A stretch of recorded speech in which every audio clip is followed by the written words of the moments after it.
It's taken me a long time, even after Chase's death, to become more understanding and not being judgmental of people who have an addiction or are struggling with substance use disorder. And now, I'm the captain now. Coming to you from the K2 Studios in San Diego, California. This sounds great. You sound amazing. I always sound amazing. It's the world famous Everybody's hitting off like BFFs. Kris and Kristine Show. Hey, what's happening? How are you doing today? Thank you so much for being here, and I am Kris. And I'm Kristine, and welcome to episode 162 of the Kris and Kristine Show. Do-do-do-do. Oh, fantastic. We're getting back in the captain seat again. We're doing this all over again. The captain seat, that would be over on this side of the room because I'm the captain now. You are the captain now. Captain Kristine. That's what you call the Captain Crunch, really. Yep, Captain Crunch. I am a little bit crunchy today. Crunchy, feisty, sassy, whatever you want to call it. Well, it's been a while since we've been doing this podcast. So it's been a week. Where have you been, and what world travel destinations have you been to, babe? The couch to the office, to the couch to the office. And that's basically it. All I've been doing is eating, sleeping, and working. I've been just traveling around the county for my regular day job, but it has been a spell. I mean, it's busy right now. It's our busy season. We call it in education March Madness, which kind of is funny because there's actual basketball March Madness. Right, there is, yeah. But always in education, the month of March is like so crazy busy. Why is it busy? Because it's right before the end of the year or beginning of the year? It's right before state testing starts, but it's right when like all of districts are starting to try and finalize their strategic plans and their strategic plans for the next year. They're trying to spend down all of their funds for this year. And so people are requesting additional professional learning. It's also when the state comes out with their annual, it's called differentiated assistance list. It's the list of districts that are required to get state assistance, and we have to provide it within like 4 months. And so we have to like jump into like specific types of technical support and leadership support for our districts, all while they're getting ready to gear up for the next year. And everybody is trying to figure out like what to do now that the test results are out. It's just a crazy time. Kids get a little crazy at the school sites in the month of March. They start to get antsy. And then we have spring break coming. So it really is March Madness. It's like a perfect storm. March and October are always crazy months in schools, in school districts. No way. It does sound like a crazy time. It is. I was going to say, is it kind of like when you have this big deadline and everything's like thrown in your lap at the last minute? Yes. You're like, oh my goodness, we got so much to do. It's like when if you're closing house and you're in the escrow business or the real estate business, and it's like weeks before escrow is supposed to close, and they're like rushing to get everything done. Yep. Oh, this paperwork you forgot to sign, or this one thing on the house needs to be fixed before the new movers come in. Like our old house happened. Yeah, it's exactly like that. It's just, I am leading a couple of really big projects that have overlapping deadlines. And so I've been working until so I work my regular job and then I finish my meetings during the day, which the meetings have been back to back. And I've been doing paperwork or PowerPoint design or materials creation, like resource creation for our districts.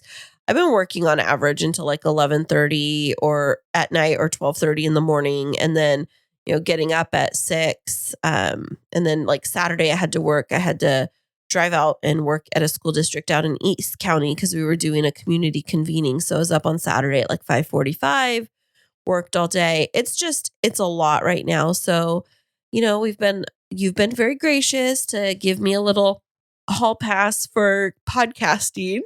Yeah, so Kristine hasn't been feeling well, and I respect that. There's times when I've been feeling well, and I just don't feel like doing anything, and I get that. So I told Kristine, hey, just tired. And I'm like, you know what, babe? Whenever you feel like doing the podcast, you want to get back in the saddle, we'll do it. The podcast can wait. Your health is what's important, babe. Yeah, you say that, but then tonight, as I'm sitting there, I was working on the computer while we were watching the Oscars. for the entire time. I took a break for dinner time, but like 5 hours of work. And I'm sitting there trying to finish up, dropping in my 30th PowerPoint into a folder. And you're like, hey, babe, I have a question. I was like, Well, I didn't ask you that question. I was like, though. I already know what your question is. Can you just wait until this singer on American Idol finishes? And I have this last PowerPoint to drop in the folder. I already knew what the question was. And I was already going to say, okay, you were patient last week. I'll do it this week. Well, you know what? Well, thank you. You're welcome. Yes, you're all welcome. It's a really. sacrifice for all of you, all of our listeners. We love you. Yeah, well, I love you. Kristine loves you this week, but I love you every week. So, Oh, you sneaky sneak. ah. Well, what's been new and happening in your world? Well, let's see. The weather, really, the rain. You know, I don't know what. Really? That's where you go? I don't know what city we live in right now because I thought it was San Diego, but you know what? It turns out we actually live in Seattle now because the Seattle, Oh, goodness. the weather for Seattle, just all of a sudden it's like gloomy and rainy. And what happened? You know, like It's been crazy. Didn't our accountant say that it's like 48 counties out of 54 in California are flood zones now? I think so. And I think we are officially out of the drought.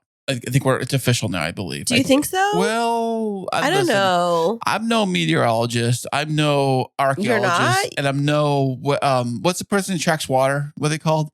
Oh, meteorologist? No, A the tracks what? like actual water that we collect. A waterologist? A Wellian? Is that what it is?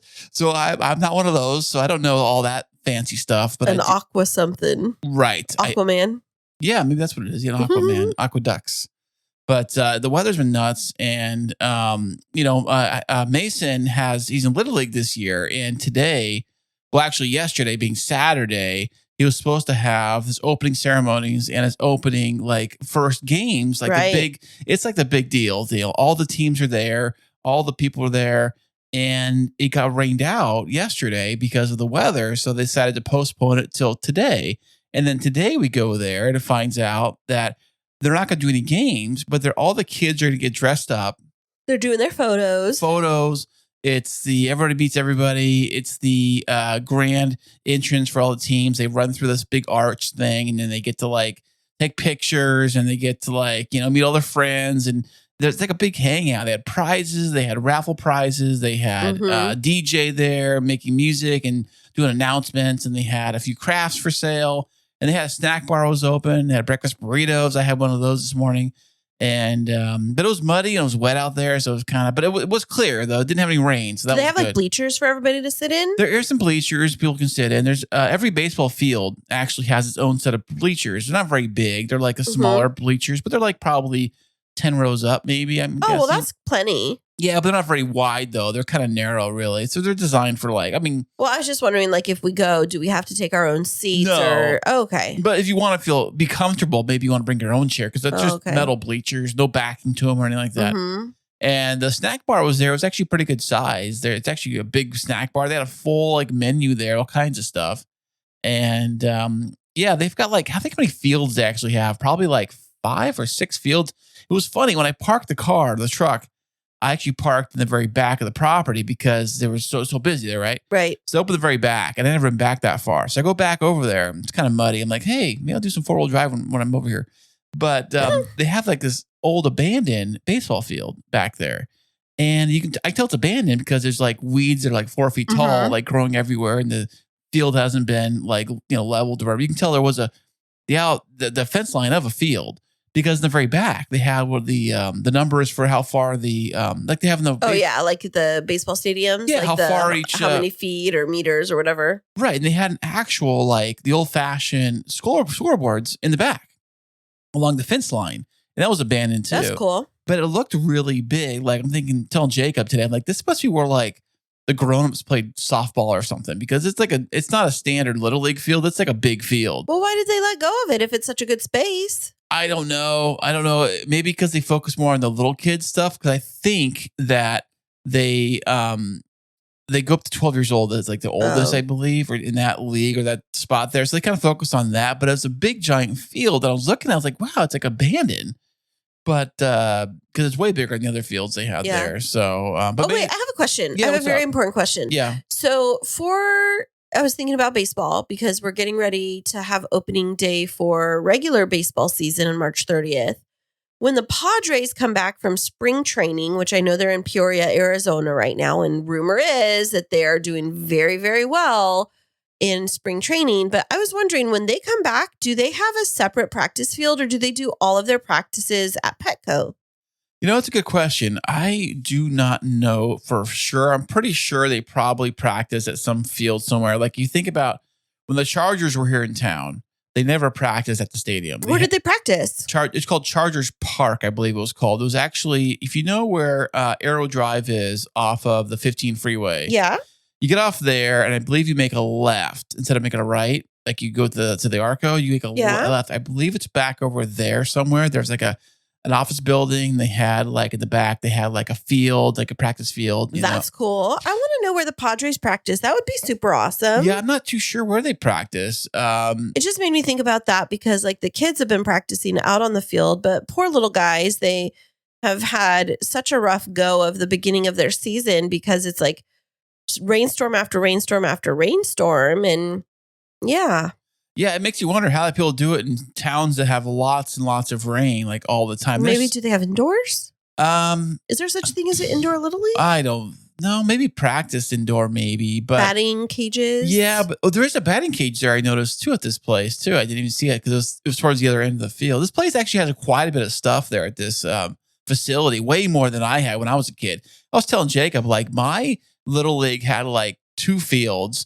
And it had a really tiny little snack bar that was the size of like a coffee table. Mm-hmm. It was super small, but they did have an upstairs section that had like the announcers would like call the games. And oh yeah, I remember how exciting it was when I was in Little League. And when you come up to bat and they call your name and you come up to bat and you're like super excited, and you felt special. And then we did I don't remember doing any kind of events like I did today. Like they did the kind of stuff, picture day and that kind of thing and all that, but probably because my league was so small, there wasn't as many people there as there are, so many kids like there is in this one. I mean, this one, there's so many people. It was like so crazy today. You would have hated all the people that were there. It was just a madhouse of people. Why would you say that? Well, I think it just... Do you think I'm an introvert? No, I am an introvert. I know. No, you are not. You are the worst. You are not an introvert. What are you talking about? You are an extrovert to the extreme. You want everybody to pay attention to you. It's only on the podcast, babe. No, but in real life, you're an extrovert. I'm the turtle. No, you're not. I'm a lizard or snake. I'm a turtle. We're both turtles, really. No, you're a snapping turtle. Okay, sure. It talks a lot. A snapping turtle that snaps at me. Speaking of snapping, didn't Clover snap at you tonight? Oh goodness, she was on the couch with me. And I was talking to her and I had her little baby in my hand. And when you say baby, what do you mean by that? She has this it's like a little moose. It's like, I don't know, maybe 4 inches long, 5 inches at the most. And it's mouth size for her. And it's Kong brand, which they're very sturdy. The Kong toys are. We gave her this moose when she first came home to live with us. And so it's one of her babies. So Clover has an array of babies. She's like a little kid that when you go into their bedroom and you like look at their bed and they have like 40 stuffed animals and they want to sleep with all of them. And so they just like kind of like nestle in between them. Clover has like 15 babies in her playpen with her. And so we just rotate them out, but she plays with all of them. They just kind of like lay there in the side. So she chooses different babies that she favors. She's been favoring the moose lately. The moose has been going everywhere with her. And so I had the moose in my hand and she just like snapped on me. Like she snapped on my hand and she I think because normally I'll play tug of war with her and I had it in my hand, but I was talking with you. And so my head was turned away from her and I had my hand lifted up. Like she was right there, like doing her little, like that little thing. And so that's her love language, by the way. Yeah, because we play. And so I think she thought that I was going to give it to her and I must have moved my hand or something. And then she snapped and she actually nibbled on me a little bit. And I was like, Wah! Like, Clover. I was like, no biting. And then she was like, just like that. She was so sad. But she was super happy that we're all home, that you're home, I'm home, kids are here. Yeah. She gets excited. She gets so excited. But when you're gone and I'm gone and she's just like, hanging out in her little playpen, just kind of chilling, Yeah. you know. But she's a good girl. You know, she really is. I loved when you were watching the Oscars tonight that you finally got her to settle down. I got the cutest photo of her sitting on your lap, and both of you are like fixated on the TV together.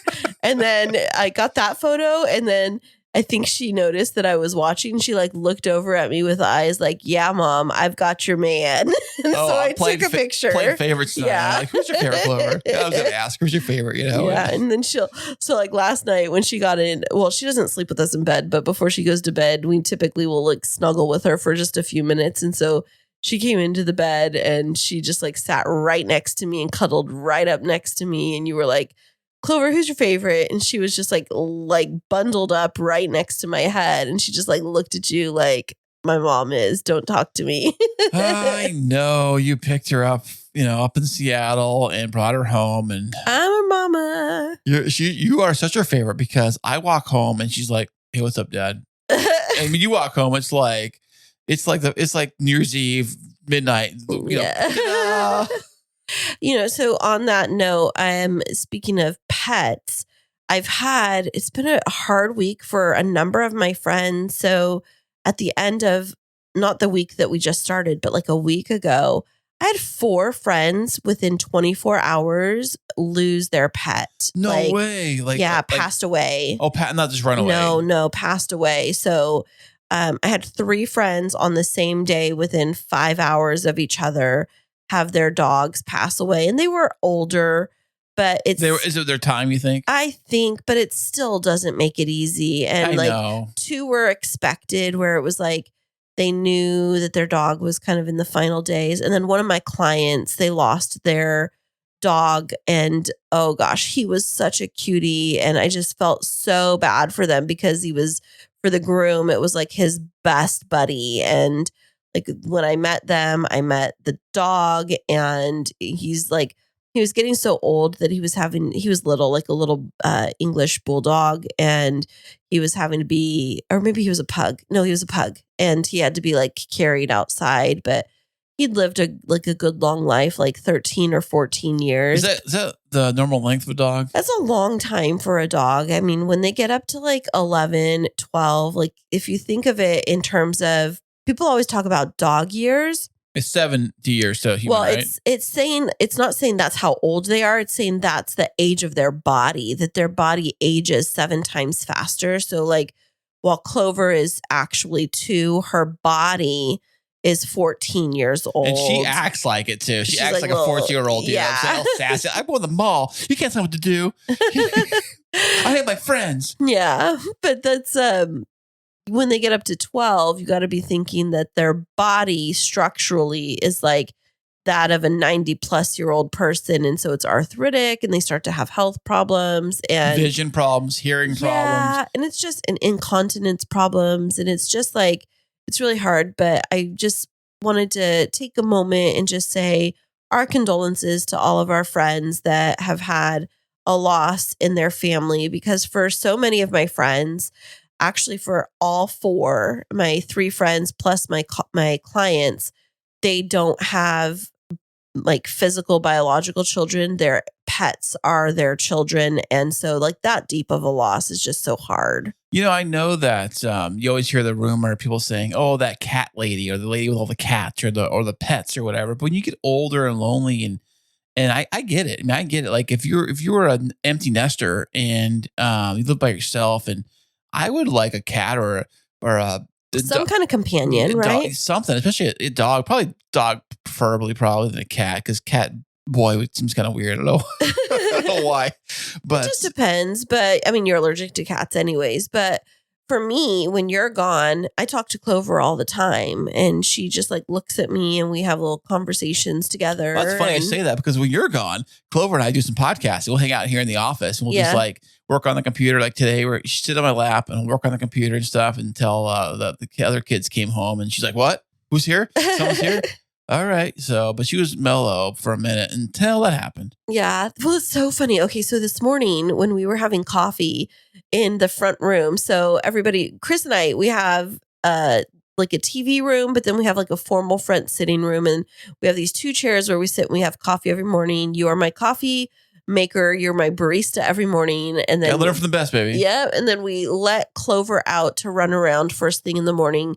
I normally keep her in her, once she comes out of her kennel, she goes in her playpen until you wake up, which this morning you were up first. But anyways, she was running around and then out of nowhere, she just starts like barking at the air in the corner. And I was like, what is going on? And then she like turned and she barked at something else. And I was like, I don't know what's going on right now. Like, is there something in our house? And I just said, hey, Clover, whoever it is, they're friendly. So just be nice to them.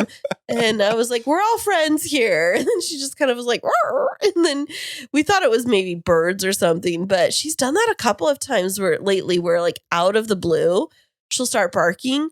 And she Don't tell me this house is haunted. No, Please it's not. It's not. The other day she did it out of the blue and she was going ballistic. And I was like, what's going on?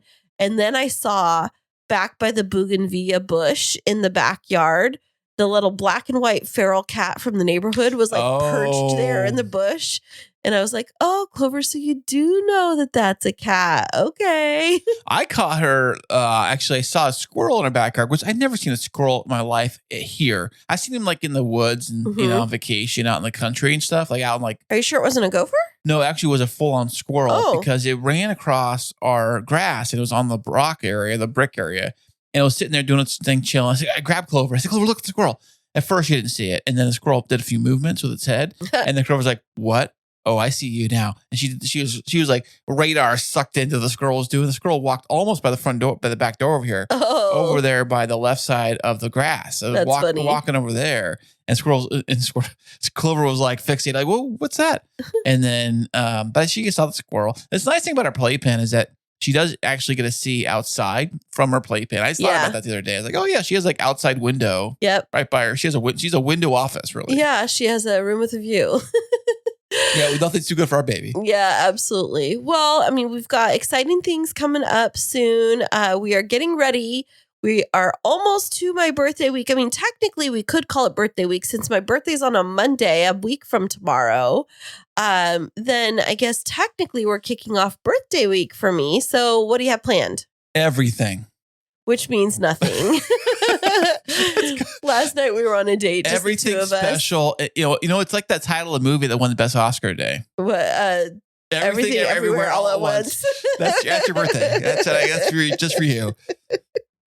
You're such a goofball at dinner last night when we were on our date. I was like, so what's the plan for my birthday? And you were like, well, babe, what do you want? And I'm like, see, it doesn't work that way. If I have to tell you what I want, it like takes away the fun. No, I didn't say that. What I did tell you is that you can have anything you want as long as it's at Costco for the exact dollar amount of the gift certificate I have. You're such a brat. I spend so much money on you. And you're like, whatever it is, as long as I don't have to actually pay for it. No, I'm paying for it. You're not. It's a gift card. Kind of, but yeah. Mm-hmm. Okay. Yep. Anyway, so what's the plan? I don't know. Well, friends, if you have some advice for Kris on what he should do, we actually are going to go out for dinner on my birthday next Monday. By the way, you need to let your parents know, Sandy, if you're listening. Put it in my calendar. Sandy, if you're listening, because she always listens, we're going to go to dinner for my birthday on Monday night. So mark your calendar. Olive Garden. That's what I want to do. Oh, really? We talked about this. I love Olive Garden. You know what? It goes back to a time when we were celebrating. Well, my sister took me to Olive Garden when I was like a preteen, and I'd always wanted to go to Olive Garden. It was like 30 miles away from our house, and it was when Olive Garden was newer on the scene of restaurants, and I thought it was newer. Yeah, have they been around since like the Stone Age? No, I mean not that I had access to. And I went, and I thought it was so delicious. And my sister, we went one time, and then I told my sister that I would love to go to Olive Garden for my birthday. When we went before, I saw that they used to have these little black chocolate cakes, or not black, but brown chocolate cakes. They were like, I don't know, like 4 inches, and they would write happy birthday on them, and they would bring them out, and they would sing Buona Festa, what a joyous day. They would do their little Italian. No way. Yeah. So they would do that. And I was like, I want to do that sometime. And so I'd said that to my sister, Kim. And then for my birthday that year, she took me out to Olive Garden, just the two of us, to treat me to dinner. And I still remember to this day, like how special I felt that my sister took me. Like we dressed up and it was just the two of us. And I mean, she was in like college, but we're 5 years different. So I was quite a bit younger than her. So I think she was maybe in like her first year of college. So maybe I was like 8th grade, or maybe I was a freshman. And I just remember Olive Garden for some reason makes me think of birthdays. And so that's what I love to do. I know there's people that are like, oh, it's fake Italian food. I love fake Italian food. How dare love they? How Olive dare Garden. I toured Italy every time I go there. You're such a goofball. Yeah. Well, I'm looking forward to my birthday. I'm looking forward to this week getting to go up and work in Central California and spend the weekend with Ezekiel. And I just can't believe that he's 18 now and almost out of high school. Yeah, well, I can't believe it either. 'Cause I just met him. I mean, when I met him the first time, I feel like I just met him, which was when he was like 13, right? Yeah, I think he was like, right around 13. Can you believe right around Jacob's age when I met him. Yeah, we've been together for almost 5 years. Can you believe that? You know what, babe? I can't imagine being with anybody else ever. I don't. My memory only goes back 5 years, so it's all I remember is you. Oh, thank you, because everything else is just like a blur. It is like a nightmare I want to forget. You're so sweet. Well, we have a fantastic guest on our episode this week. We talk about family. We talk about the importance of keeping open communication with your kids and lessons learned about, parenting, and just it's a really unique story. And we hope that you will stay tuned, and we're going to be back with our guest right after this. Enjoy listening to podcasts and ever wonder, can I make a podcast? But it seems so complicated, and good audio production can take time. What if there was a way to create an amazing podcast easily? Well, now there is. Introducing Podcasting Made Easy from Podtastic Audio. My production team will handle your entire audio production, allowing you to be the star of your show. This is Podcasting Made Easy. How easy? Well, so easy, you don't even have to press record. Now that's easy.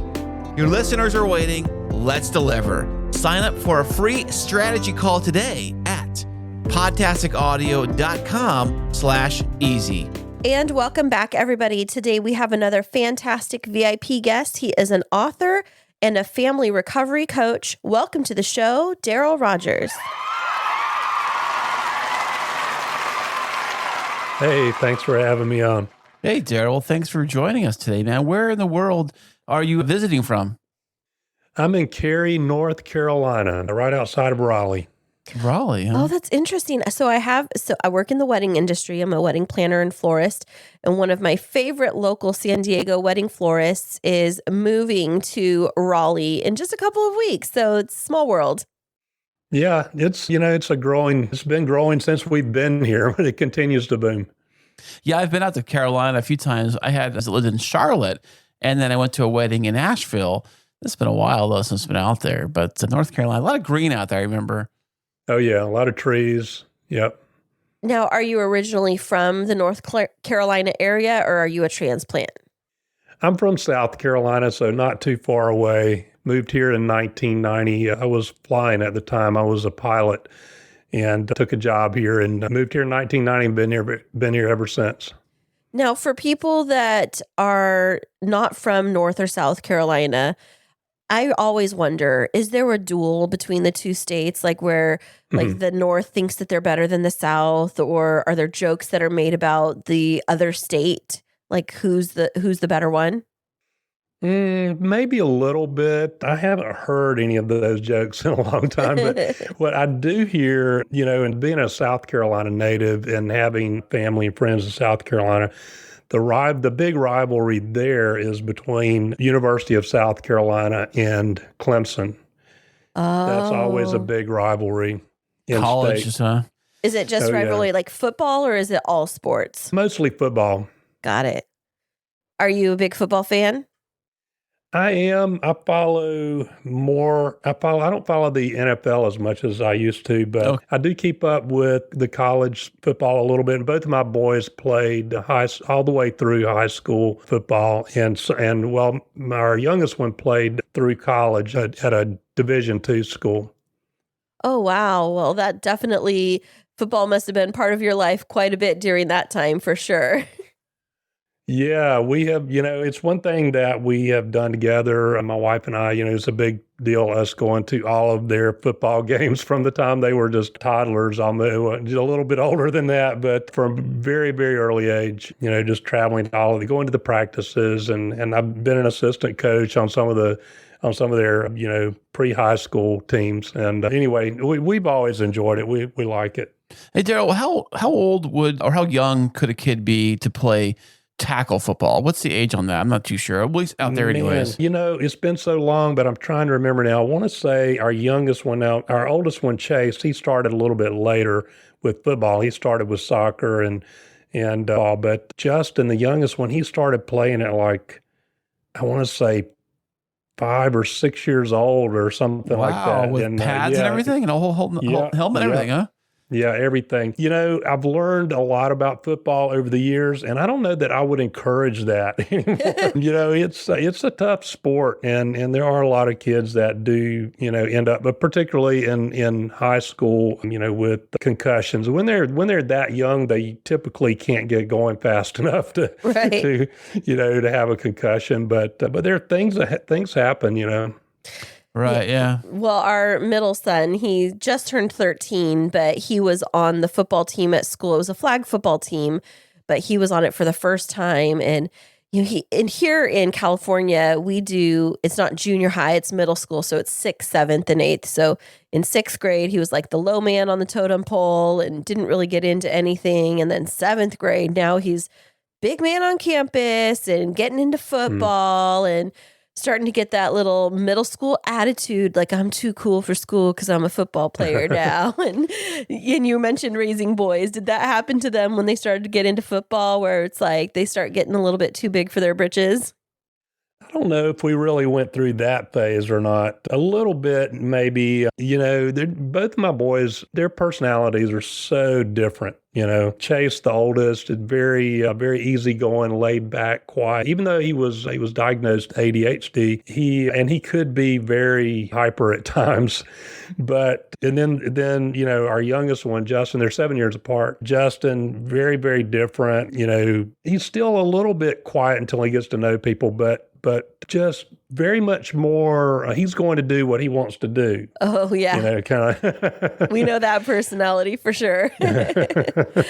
Yeah. Now, digging into this a little bit. So first of all, thank you for coming on our show. We know we're going to have a really good conversation about some really important topics for parents. And it really centers around the life of your son, Chase. And so before we start digging into that, we'd love to hear a little bit about who Chase is, who Chase was, and what you love the most about your son. Oh, man. Yeah. I covered just a little bit there about his personality, but he had a weird sense of humor also. He could be very quiet, but then he would say things at just the right time to get everybody to laugh. It's hard to describe if you weren't around him, but I like to tease people a lot and could be very, very, very humorous. Just had a lot of energy. One girl that he dated described him as, she said, he didn't walk anywhere he went. Everywhere he went, he ran. So he was always a ball of energy from the time he was just a baby. Even before he was born, he was constantly kicking and wiggling. You could see a dramatic difference between him and Justin. And my wife says the only time she ever saw him get tired was the day that he learned to walk. And he finally collapsed in the hall, where he was walking back and forth and just said, okay, I've had enough. But that, just a ball of energy, but a quiet, kind of shy kid. So did he have a big friend circle? Like he have a lot of close friends, or was he kind of like more of a loner a little bit, Kind of more of, until he got until he really moved. He more of a loner until he got to military school, I think, is where it really started to change. He transferred middle of his junior year to a military school, and everybody wanted to be, all the kids at night wanted to be in Chase's room with he and his roommate. They would all go down there and they would all, cut up and hang out and laugh and whatever they were doing. That's where they did it. And what is military school? Is that like a military academy for individuals that want to go to school, or is it a setting for parents who are trying to help their children stay on track? It may be different for different schools, but this particular school, and I think most of them are very similar, at least here in our region. There are a lot of kids who end up going there who have some disciplinary issues or something is going on, in their life, and their parents are kind of feel like they're losing control. And that's where I was with Chase, and feel like the discipline, the structured environment would be good. And so that's why we sent him there. But, he was never in a lot of any kind of bad trouble or anything like that. It wasn't like that. But yeah, sure, some of the kids there were, but then, they got into some probably pretty serious trouble before they ended up there. But then there are kids who come there who end up going to one of the service academies. So, they do help a lot of kids bring their grades up, and Chase's grades have been average and then started to slip in the 10th grade. But when he got there to the military school, they did help him bring his grades up considerably. Nice. Yeah. So we know from reading a bit about your story before this episode that you lost your son, Chase. How many years ago was that? Let's see, that was in 2014, May the 29th, 2014. We're very sorry for your loss. I know that it's tragic. Even though the years have passed, that it's definitely something that a parent never gets over. Would you mind sharing with us a little bit of the circumstances surrounding what led to Chase's ultimate death? Sure. And you're right. A parent never does get over losing a child. It's just, you can learn how to move on with your life and have a fulfilling, happy, productive life and find purpose and have a lot of happiness and good times with family and friends. But it is one of those things that you never completely just get over that. You just don't. But in probably about, as I alluded to earlier, about the middle of his sophomore year, he began to, his grades were dropping. He was failing Spanish. He'd never failed anything before. He was becoming rebellious at home. And, there was a few other things. I caught him in a couple of lies, that were kind of big. And he had never lied to me before about anything. And I knew he was headed in a bad direction. I just sensed it, but I didn't know what was going on. And having a military background myself, I felt like, with this ADHD, I felt like the structured environment and the discipline at the military school would be good. So we transferred him there middle of his junior year by the time we got him moved there. And he went from being a small fish in a big pond in terms of the football to a big fish in a small pond. And he really was a standout his senior year, even though he wasn't very big. And there are a lot of good football stories around that. But he ended up going to college at a smaller school, kind of like it's in the NAIA conference, but on the D2 level, Division II level. Yeah, ended up going there. And he, on a partial ride scholarship, he was like 5'10", 155 pounds, when he showed up for college football camp. But really fast and a good athlete. And anyway, but it was shortly after he arrived there that he began to hang out with people who were abusing drugs and alcohol. So he dropped out second semester of his freshman year, came back home, and gravitated to a rough crowd at home and eventually ended up moving out. I kept up with him on social media, and he was losing weight rapidly, looking pale, glassy-eyed. I would see pictures he would post, look like he was in a hotel room with a bunch of friends. It looked like they were all strung out on drugs. That was the way it appeared to me. And I became alarmed and eventually ended up having an intervention we hired an interventionist, had an intervention for Chase in our home. So through that intervention, we were able to get him into treatment in South Florida. He was in treatment for 30 days and then went to a halfway house, bounced around to several different halfway houses, and then eventually came back home and was after about 9 months and was doing a lot better. Staying away from the people who had been a bad influence before. He got a job. He was going to IOP, intensive outpatient care, 2 nights a week. All of Chase's really good friends and his family, we all felt like we had the old Chase back. Wow. But he began to relapse probably 8 months later, I would guess. What do you think was the catalyst for that relapse? Was there something going on in his life? That's a really good question. It's not uncommon for people who have an addiction to relapse after treatment. And there are a lot of different reasons for that. And, anything can trigger them and make them feel stressed. And then they feel like they've learned that their drug of choice, whether it's alcohol or something else, it relieves stress. And it's not a good coping mechanism, but it is the one that they know that gives them some relief in the moment. And anything can trigger them. I would say that one thing that I did that I discourage parents from doing, usually, every case is different. But, I got a call one night from the halfway house, the guy that was managing the halfway house. Actually, it might have been late morning. It was a long drive down to Florida from where we are. I mean, I don't remember, 13, 14 hours, but he called me and said, "Mr. Rodgers, I'm kicking Chase out and he's going to be out on the street and you might want to come down here and pick him up." And long story behind all of that, but I picked him up and he moved back in. Well, usually moving back in is not a good thing because, there are things inside of the family dynamics and the relationship with the family that can lead to it, that can trigger an addict and lead to a relapse. And so it's usually not a good idea for them to move back in. It's usually a better idea for them to he had some time in a halfway house, but, it was time for him to kind of move out on his own. I didn't feel like he was ready for that, and I don't think he did either. But, moving back in, it just sets up some dynamics that aren't good.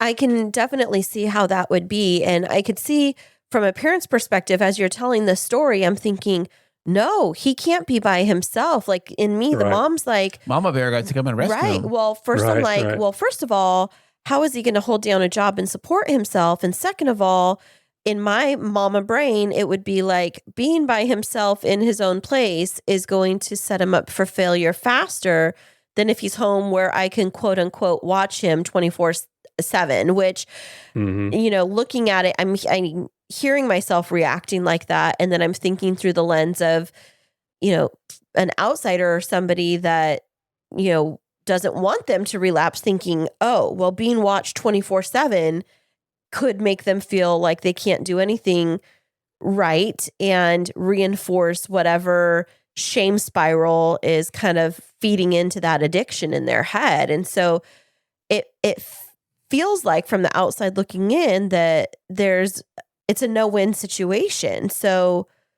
you did the best that you could is what I'm hearing. Absolutely. Yeah. The other piece of that is when a person who's struggling with addiction when they're in treatment, and if they go from treatment to a halfway house or sober living home or some steps like that, that is the perfect time for the family to be diving into as much education as possible as they can possibly get in terms of addiction and how to communicate and how to relate with their addicted loved one. And I didn't do that. And I think it's just because I didn't know enough to know that I really needed to do that. And I think it's a common thing that happens with parents where they get into this situation where they feel like, well, why do I need to go to therapy, or why do I need to learn more about addiction? I'm not the one with the problem. I sent them off to treatment and they're supposed to fix this problem, but that's not how it works. Yeah, I completely can empathize with that. So my first spouse he struggled with an addiction. It wasn't drugs or alcohol. But I remember that when he finally was open to getting help, we entered into a recovery program together. It was an outpatient, but it was 3 hours every Saturday where, we were in education classes together and then separate. He was going through his recovery therapy and I was going through the partners therapy. And I would say that was really hard to have to navigate through, because I was having to relearn things like, how can not having healthy boundaries actually perpetuate the breeding ground for the addiction to still flourish. And at the time I walked in, and I'd had family members that had gone through different types of addiction, but still thinking that addiction was a choice versus addiction as a disease. And so is that something that you and your wife had to navigate through? Is this making sense of what addiction as a disease looks like? Yeah, we kind of had our separate journeys on that, even though, we've been together for since 1990. We got married in 1990, so going on 33 years. But, we just kind of navigated it somewhat separately. And of course we talked about it, but we had our own paths to trying to understand. And, there's a lot of different ways to look at addiction. I guess it has taken me a long time, even after Chase's death, to become more understanding and not being judgmental of people who have an addiction or are struggling with substance use disorder. So it's been a journey for me, and neither one of us had dealt with addiction before with our family or friends. And so we were blindsided. And so, yeah, even after Chase died in the wreck, I still didn't get it. It took a long time. You said Chase died in a wreck. Was he driving under the influence? He was actually a passenger in the front seat of his car. I didn't get to that part of the story before, but he had, as he was beginning to relapse, he told me that, he said, "Dad, I'm hanging around a rough crowd again. I'm headed in a bad direction." I said, "I know, Chase," and I could just sense it. And he said, "I'm going to move. I don't know how to get away I know I need to break ties with these people, but I don't know how to. So I'm going to move back to Florida, back to the area where I was in treatment." He had already taken a job transfer. He told me when he was planning to leave, and I told my wife. And so anyway, the day that he was supposed to come by and eat with us before leaving. And apparently the night before, there was a big going away party and a lot of drugs and alcohol consumed at that party. So he woke up, he and some of his friends woke up late the next morning feeling hungover. This part, I can't say for sure this is what happened, but I have good reason to believe that this is what happened. This was one of the rumors that we heard. And they went to a park near our home to smoke a bowl of marijuana because they felt like that would help them with their nausea that they were experiencing. They were having some hangover from the night before. And so anyway, they did, this part was in the police report. They did go to the park. They did all smoke marijuana there together. And then they got in the car. Chase got in the front passenger seat. He let an 18-year-old girl that he had dated get behind the wheel of his car. They weren't currently dating, but he let her drive. And another young man got in the back seat, and they left that park, made one quick stop to grab a bite to eat, and then they only went a couple of miles out on I-40, rush hour traffic. She lost control of his car in a curve, running about 70, and it left the road, struck a Chase, died at the scene. And the other two, it took about almost an hour for the emergency personnel to get them out of the vehicle. It was just kind of really wrapped around this tree. And so they transported them to the hospital right away with serious injuries once they got them out. And then several weeks later, they both returned home to continue their recovery at home. But then the girl that had been driving died after a fire broke out in her apartment. She set her apartment on fire. She died from her burns the next day. She set her own apartment on fire, huh? Yeah, two suicide notes that were left. Yeah. The fire chief said that they believe that she just poured gasoline in the middle of her apartment in the floor and stood in the middle of it and ignited it. So we had gotten to know her mother, and she's a really nice lady. And, you know, it just kind of reopened the wounds. You know, now we're going to her funeral. Right. So, Wow. So with what you've been through, we know that, as we talked about, you don't get over it. You start to heal. But I know that from reading a little bit about your bio, that you've tried to take some of what you've learned from Chase's life and your journey and pay it forward by helping other families as a family recovery coach. Can you talk with us a little bit about what a family recovery coach is and why some families need it? Yes. And if you don't mind, I'm going to start out. I'll tell you just a little bit about how I got to that point. Absolutely. And this has been healing for me. This journey has been very healing. So a lot of different reasons why I do it, but it's part of my healing process. I started out, I wrote a book about Chase that I released in 2015. And the title of that book is A Life Half Lived, a true story of love, addiction, tragedy, and hope. And it was really just a memoir. At that time, I still didn't understand addiction. And I vented in that book, but it seems to have resonated with a lot of people. And then in 2016, I began doing prevention speaking, and I still do prevention speaking to this day. And I'm on the state advisory board for North Carolina Mothers Against Drunk Driving. I do get a bit of speaking with them. And like I said, all of that has been healing. I love talking to people after I speak. You know, a lot of times the young people come up to me and we have a conversation, and we've had some really good conversations after those talks. But then I started someone told me about a group named PAL, Parents of Addicted Loved Ones. It's a peer support group for parents who have a son or daughter with a drug or alcohol addiction.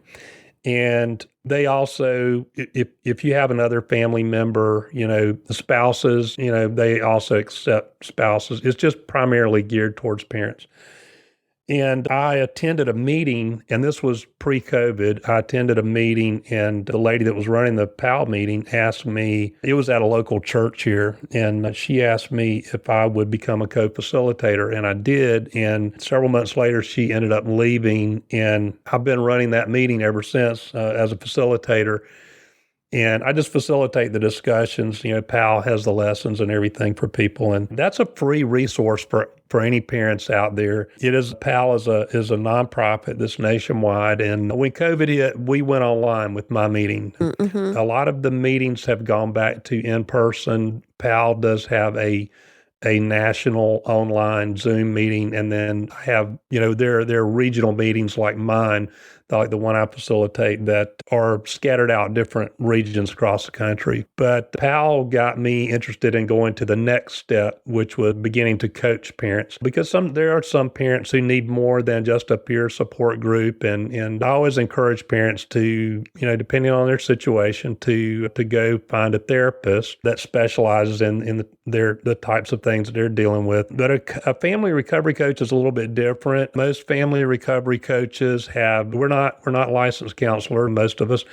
And, you know, we're usually parents who have either, you know, a recovered addict or a parent who has walked the path, you know, and sometimes who has lost a child. So that way we can help parents who are going through something with their child. We can sort of direct them towards the right resources early on. You know, we can help later on in the journey as well with helping them with the chronic worry, enabling, you know, setting those healthy boundaries, all of that. But specifically early on, you know, we can help them navigate the treatment system, help them figure out, ways to maybe strategies to help them get into treatment, the best treatment options out there for them, that sort of thing. I could imagine that would be very helpful for parents that are walking through that journey, because I've known from seeing family members in my own family struggle with their adult children of addiction that there's a certain amount of, I don't want to say secrecy, but almost shame. Like, I can't talk to other people about it because it's a taboo subject and I don't want to air my dirty laundry. And so in that kind of environment, who's a parent to talk to? Because I think that society doesn't yet understand enough about addiction as a disorder and as a disease to where people still can pass judgment on parents as if like you haven't done something right as a parent that led to your child becoming an addict. So do you find that that's a helpful role that you play in working as this family recovery coach? Is that like person that can empathize and reaffirm that they're doing the right thing so that parents don't feel so isolated? Yeah, I definitely agree with that. Most parents, and then again, that's where not just PAL, but other peer support groups come in handy, but because they need to be around other people who are going through the same thing. And, in terms of what I do, as a family recovery coach, it is that shame and guilt is something almost every parent goes through, and wondering what they did wrong. And sometimes, society kind of piles on, they don't realize that people are already struggling with that. And then it's really difficult to deal with when people, especially if it's someone in your own family or a friend or someone who just doesn't understand what's going on. But certainly there are, in terms of hereditary situations, there is a genetic component to addiction. There's so many variables that play into it. And it sometimes it's really, really hard to figure out exactly what caused it. Exactly what you can usually identify some contributing factors, but you may not be able to figure out what is the number one thing, what's really going on. But there's so many different factors. I tell parents, there's a video I have over on TikTok where I talk about the 6 C's, and I didn't invent this. I can't, the first 3 come from a peer support group called Al-Anon. And it is, you didn't cause it, you can't control it, and you can't cure it. Now, the next 3 I added on, and then I found out later somebody else was on a similar path. But I'm going to say that, I didn't take these. I didn't borrow these 3. So they are that you can contribute to the problem or you can contribute to the solution. Communication is key, improving your communication skills, and you can change. And that's the one big thing that I think a lot of parents, particularly early on, don't understand is there's really only one person in this situation that you have control over, and that's yourself.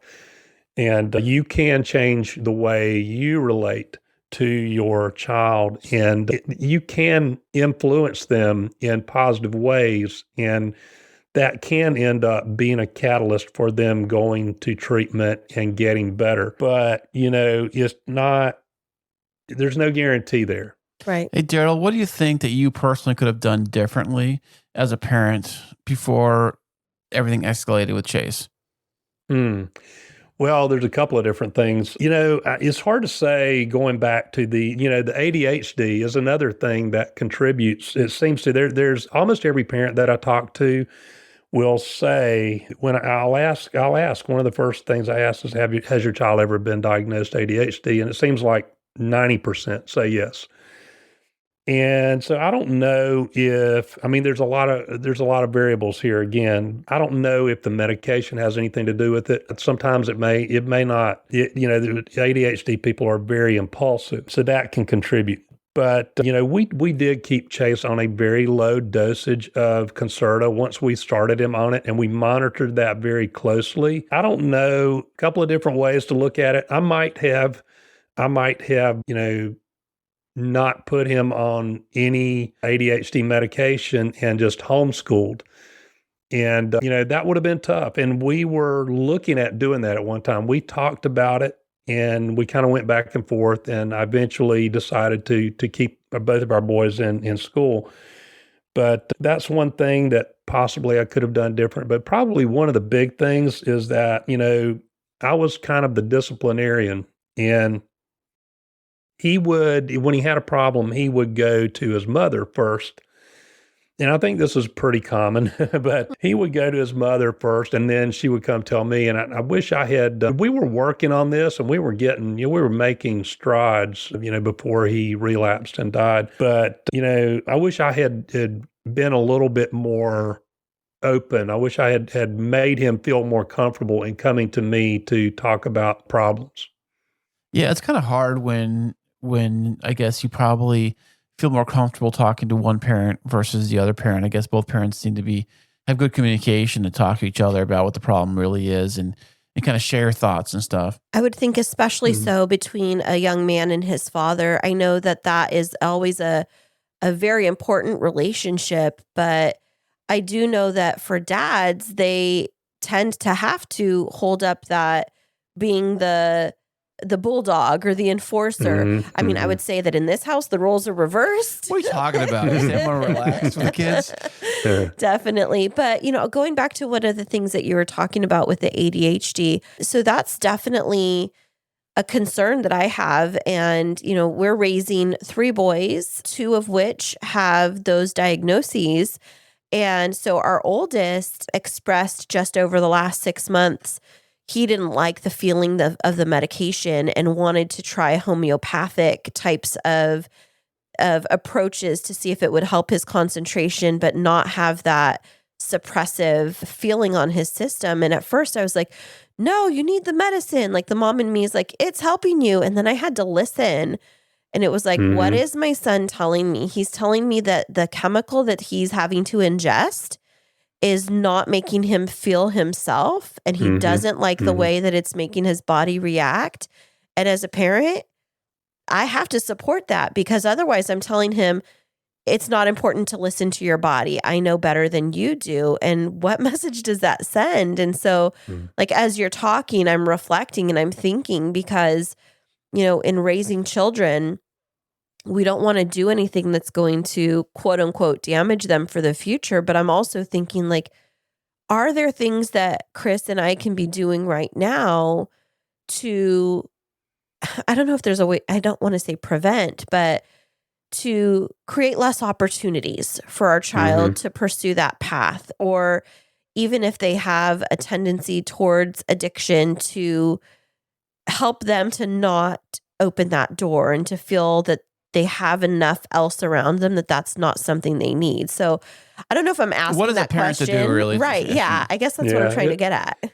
It is tough. That's a really tough question because, you can do everything right, and none of us do, right? Right. And you can still end up in this situation. And, in terms of I want to address what you asked right there, but in terms of the homeopathic things, I think, things are beginning to come forth now. I think we're beginning to learn more and more. And I really would take a hard look for any parent out there that's dealing with a child with ADHD. I would take a hard look at diet or nutrition would be a better term. Nutrition, how often they're eating, and all of the micronutrients and all of that, making sure they're getting everything that they need there. And then, when people say homeopathic, one of the first things that comes to my mind is like Delta 8 THC or one of the other types of, I know that's not what you're talking about. Oh, no, not at all. Heck no. But yeah, that comes up, so some kids will say, oh, well, I need this Delta 8 THC. And for the parents out there listening and don't know what that is, I don't want to go into too much about it, but THC is a psychoactive ingredient in marijuana, and Delta 9 is what is consumed. Delta 8 is a little bit different and not supposedly have any psychoactive properties, but people are having some bad experiences with it. Right. So yeah, don't buy into that one. But in coming back to your question about, how to prevent it, one of the things that I think Chase was struggling with, and I think most people at one time or another in their life struggle with, is self-esteem. And when a kid is struggling with self-esteem, and you know what, it's pretty typical to have a lot of self-esteem issues going on when they're a teenager. Right. Because they're going through so many changes, the hormones, just everything that's socially, everything's changing and it's changing fast. And I think, something I started doing a long time ago, and I wish I had done it more with my boys, was, just developing some positive affirmations and working on that to try to build up my confidence. And I think the other thing I would say would be to be really, really careful about criticizing them. And here's what I mean. Your criticism may be intended as constructive, and I'm not saying that you can't ever have any constructive criticism, but be very careful, because a lot of times all they hear is the criticism. All the negative, not the good. Yeah. Yeah. So, I would say be very quick to praise anything. Try to catch them doing something good and praise everything that you can that you see that they're doing right, and be very, very slow to criticize. Well, it's easier said than done, Darryl. Yeah, it is. Yeah, it is. I was thinking, especially when you go out in the backyard and all the stuff and toys are just left everywhere. You just had it clean, right? But that's, again, as a parent, that's the thing to work on. Is if you see yourself jumping into that zone, it's like stopping and reflecting. Like, what's the balance? Are my kids hearing me praise them as equally as criticizing? Do they feel that they can only do no right in my eyes? Because I think that's, again, it reinforces that negative tape in so many kids' heads around, I'm not good enough, nothing I do is good enough, and tends to lead them to want to escape reality in some way. And not saying that's the only way that leads to addiction, but definitely can accelerate it. Addiction comes in all forms. I think in the modern digital world, we see a lot of kids are addicted to their phones, and they're addicted to the screens, the screen time, the TikTok, the YouTube, and all of that, which, all in all, it's all addiction. If you look at it as a whole, it's not. It's just some has more long-term physical ramifications than others. Yeah, I would say that it all has some kind of negative ramifications. It just, some is more obvious, and like you said, some is more of a long-term and not as obvious. The video games are a big one.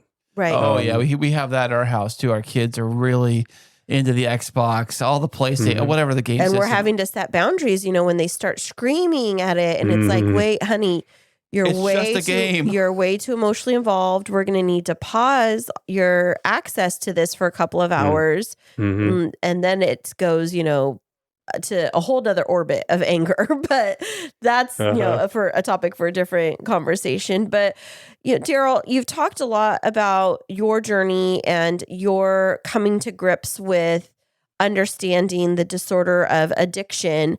What is it that you have available for our listeners, especially if we have a mom or a dad that's listening right now and is navigating this journey, feels super alone and doesn't know what to do? What can you put in their hands that would help them navigate this?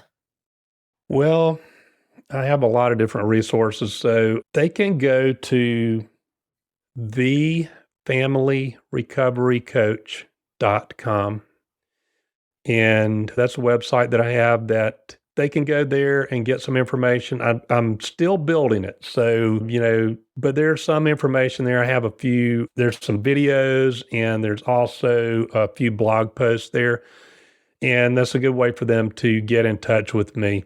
And they can also, if they use TikTok, they can go to TikTok. And I have a lot. I haven't put up any videos lately, but I have a lot of really good talk videos. And they're short and they're power packed. TikTok limits you to 3 minutes. Right. And there's believe it or not, there's some really good information there. And I also have a link, 3thingsparentssshouldknow.com. 3 things, and it's the number 3. Okay. 3thingsparentssshouldknow.com. And there is a video that they can get access to there. And it really talks about making decisions and how to be decisive when you find yourself in this situation. It talks about improving your communication skills and also creating healthy boundaries and creating a life for yourself. And so talking about self-care a little bit. So that's really what is in that video. And so I would recommend checking out those resources. Fantastic. Awesome. Well, Darryl, we really appreciate your time on the show today and sharing your story about Chase and just being vulnerable with us and letting us know about lessons learned. We know that your story is helping those that you work with as a family recovery coach, but I believe that there's people that are listening today that have learned something that may help them save their child's life. And so thank you so much for being here with us and sharing your story. Thank you, Kristine and Kris. I really appreciate it. I appreciate the time with you today. Thanks so much. Thanks, Darryl. Are you in the middle of wedding planning and feeling overwhelmed? There's no need to fret, my friend. Kristine Smith Designs is here to rescue you. Offering wedding planning, coordination, and wedding floral design services, let us help relieve your stress and make your wedding day dreams a reality. Visit us at KristineSmithDesigns.com. That's KRISTINE SmithDesigns.com and request a free consultation. You'll be so glad you did. Well, I really appreciated Darryl coming on the show and sharing so much of his journey with us. That was very courageous, and I really respect what he has done to help families, moving forward after they deal with addiction with their child. Yeah, I'd say is wow. That was incredible. And yeah, I can only imagine what that's like when your child goes through something like that and you feel like so helpless on your end as a parent and what to do and what do you do, when your child is addicted to some, to substance abuse. And I can only imagine. I always think of my kids and Ezekiel, our kids, and I always think that like hopefully, they don't ever go down that path. But Right. but the reality is that they could. And I know that I hear in the news recently that there was children getting sick from taking. I know what it was. It was from eating edible marijuana. Ooh. Because it looks like little gummy, it looks like gummy bears, right? Right. And these parents, who have them, they get them for wherever they get them from, leave them out. The kids see them and they think that they're candy. Just candy, yeah. Right. So I heard they even taste like candy too. Wow. So they said that the kids usually don't just eat one. Because how many kids have you ever seen eat one gummy bear? If there's Right. a pack out, they'll eat the whole thing or all of them, right? Yeah. So that's something that they think about is that if there's anything for adult for consumption, that's like edible brownies or anything like that, or Jello shots or whatever. Anything. Just keep it out of the house or I keep would it keep it, yeah. very, very far away. I mean, we don't bring anything like that in the house. We don't consume anything like that. We try to model for our kids what we believe is the best way to live, which is to avoid ingesting any of those substances. We've recently even sworn off alcohol. Like we're not doing that because we notice, even if it was just like a drink here or there, we're raising 3 young men and we, for ourselves, it doesn't allow us to be in the best mindset. And I know that, even with one simple drink that you and I were both getting headachy and we were like, look, we need to show our kids that that's not the way to live. Right. I remember that for the longest time having the kids when they're very little, and especially diapers and things like that, you have to be on your A game, all the time, taking care of them. There's a situation that went wrong. I only imagine those parents that let themselves go, let their kids go, that are just, passed out somewhere in the house where the kids are kind of fending for themselves and they're like 5 years old. And I've heard stories like that. That does happen. It's not like it doesn't happen. I never wanted to be that person. So I've always kind of sworn off alcohol until I knew that the kids were taken care of or something, whatever. Yeah. And even then I never drank a lot back then either. A little bit here and there, but we just hope that today's message, it speaks to you out there, whether you're going through a journey of helping a child navigate through addiction and trying to figure out how to gain support, or whether you have yourself overcome addiction and are still on the road to recovery, because that road never does end. We want you to be encouraged and know that you're not alone. And we hope that you don't sit in a space of shame, but you reach out and you share your story with others. Because just as Darryl shared the journey of his family, navigating parenting a child through addiction, it can bring so much hope and clarity to others to know that this isn't the end of the road and there are other people that can help you through it. And there is a way through. And so, with that, we just want to thank you all for listening. Thank you for tuning into this story. And Kris, where can our listeners find out more about us and our show? Yeah, you can go to our website, which is krisandchristineshow.com. And there's a link to that in the show notes. Absolutely. And on there, you can connect with our social media channels as well as our separate businesses. And you can connect more with us as a family. Connect with us on Instagram. Reach out if you have any questions. We would love to answer them.